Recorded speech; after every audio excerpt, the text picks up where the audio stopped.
I'm going to share with you an alternative way of making a shower curb. The goal of this video is to give you DIYers an alternative method from what I could already find on YouTube at the time this video was made. I'm going to skip over how you should lay the 4:1 base mud.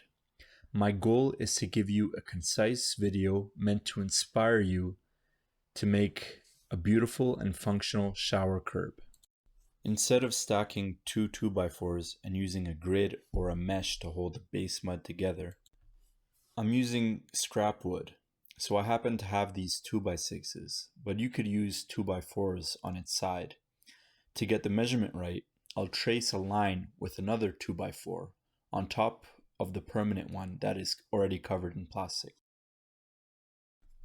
This style of shower curb, in contrast to other videos, has the benefit of a slope to direct any water that manages to seep through the grout down towards the drain. To make that possible, after the dry pack cures, I'll spread a thick double coat of HPG. These pieces of lumber are temporary formwork. Be careful not to puncture the PVC lining when using them.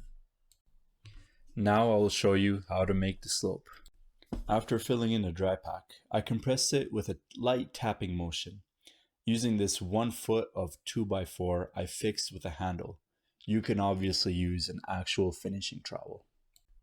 I also made these 1x4 pieces with handles to give me an even slope on all sides. 3 days later. 3 days may have been too soon to pull these off, so it did crumble on the edges a bit. It shouldn't matter when I spread the water-resistant coating. I suggest to let it cure for as long as possible with a fan aimed at the shower. 1 eternity later. The shower turned out great. I hope it was informative. I hope it was short enough. I hope this video inspires. Thanks for watching.